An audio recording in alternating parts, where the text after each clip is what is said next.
तो दोस्तों, आपकी जो पहली प्राथमिकता है वो ये है कि आपका जो शरीर है ये इस धरा पर विद्यमान रहे, ये स्वस्थ रहे, आप खुश रहें। ये सबसे बड़ी अचीवमेंट है।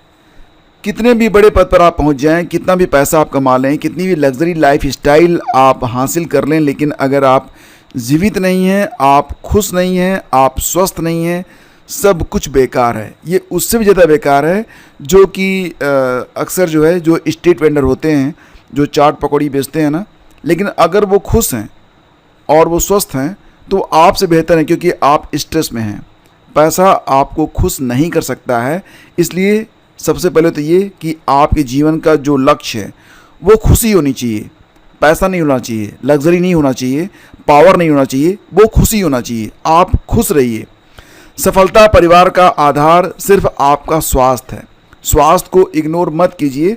बाकी आप अगर गूगल पर सर्च करेंगे तो प्रतीक पांडे के बारे में आपको बहुत कुछ जानने को मिल जाएगा। भारत के निवासी थे, सिलिकॉन वैली में माइक्रोसॉफ्ट में काम कर रहे थे सॉफ्टवेयर इंजीनियर के तौर पर, और इनकी उपलब्धियां इतनी हैं कि 32-35 साल की उम्र में हासिल करना ये मुमकिन नहीं है। दोस्तों, ये जो सारी चीज़ें मैं आपको बता रहा हूँ वो इसलिए बता रहा हूँ कि बहुत सारे लोग स्ट्रेस में रहते हैं।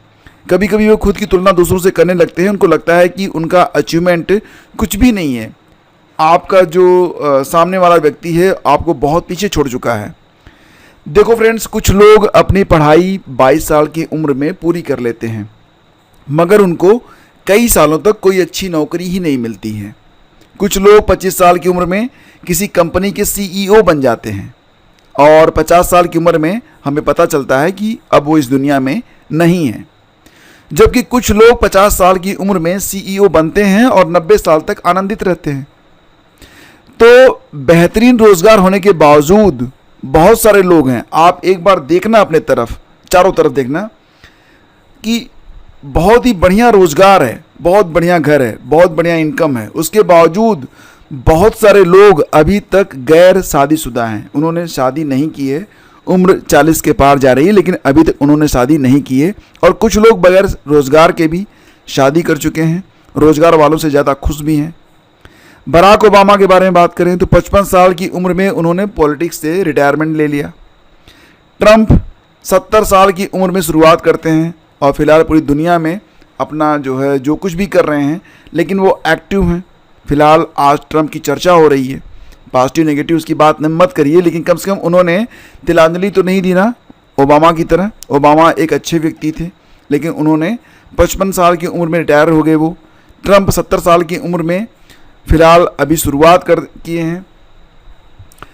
ट्रंप ने 70 साल की उम्र में शुरुआत की थी। फिलहाल उनकी उम्र तो लगातार बढ़ ही रही है, लेकिन फिर भी अभी वो पूरी दुनिया में चर्चा में हैं। एक तरीके से कहा जाए तो पूरी दुनिया के केंद्र बिंदु में बने हुए हैं और बनना चाहते हैं। कुछ लोग परीक्षा में फेल हो जाने पर भी मुस्कुरा देते हैं और कुछ लोग 1 नंबर कम आने पर रोने लगते हैं। किसी को बगैर कोशिश के भी बहुत कुछ मिल गया और कुछ सारी ज़िंदगी बस एड़ियाँ ही रगड़ते रहे। आपने देखा होगा कि बगैर कोशिश के भी बहुत सारे लोग बहुत कुछ पा जाते हैं और कुछ लोग ताउम्र मेहनत करते हैं, उसके बावजूद कुछ भी हासिल उनको नहीं होता है। इस दुनिया में हर शख्स अपने टाइम जोन की बुनियाद पर काम कर रहा है। तो सबसे महत्वपूर्ण दोस्तों क्या है, आपका जो टाइम जोन है। आप एक टाइम जोन में हैं और ये टाइम जोन ही ये निश्चित करता है कि आपको सफलता कब मिलेगी और कितने समय तक वो रहेगी। तो आप अपने टाइम जोन पर बिल्कुल परफेक्ट हैं। इस बात को ध्यान रखिएगा कि जो भी टाइम जोन है, जहाँ पर भी आप हैं, इसमें आप बिल्कुल परफेक्ट हैं। ठीक है, ध्यान रखिएगा इसको। ज़ाहरी तौर पर हमें लगता है कि कुछ लोग हमसे बहुत आगे निकल चुके हैं और शायद ऐसा भी लगता हो कि कुछ हमसे अभी बहुत पीछे हैं। आपके कुछ दोस्तों में बहुत ऊपर होंगे आपसे, तो कुछ बहुत नीचे भी होंगे, लेकिन हर व्यक्ति अपनी अपनी जगह ठीक है। अपने अपने वक्त के मुताबिक किसी से भी तुलना मत करना। अपने टाइम जोन में रहें, इंतज़ार करें, इत्मीनान रखें। ना ही आपको देर हुई है, ना ही आप जल्दी। प्रकृति ने हम सबको अपने हिसाब से डिज़ाइन किया है। वह जानती है कि कौन कितना बोझ उठा सकता है, किसको कितना वक्त देना है, ये प्रकृति जो है डिसाइड करती है। विश्वास रखिए, प्रकृति, परमेश्वर, ईश्वर की ओर से हमारे लिए जो फैसला लिया गया वो सर्वोत्तम है। अगर ये बात आप मान लेंगे, मानसिक तौर से आप शांत और खुश रहेंगे, और जो कुछ होना है वो तो होना ही है। तो ईश्वर जिंदगी में तकलीफ केवल उन्हीं को देते हैं जो उसे सहन कर सके। यह उनकी कमजोरी है कि कुछ जल्दी ही हार मान लेते हैं। सही दिशा में अपना काम करते रहिए, अपनी नीयत, अपना जो ईमान है उसको आप ठीक रखिए। हर वो चीज़ मिलेगी जो आप पाना चाहते हैं, लेकिन टाइम जोन के मुताबिक थोड़ा सा इंतज़ार करना सीखें और ईश्वर की योजनाओं पर भरोसा रखें। कहते हैं ना कि अगर आपके मन का हो तो अच्छा, अगर आपके मन का ना हो तो और अच्छा, क्योंकि तब वो ईश्वर के मन का होगा।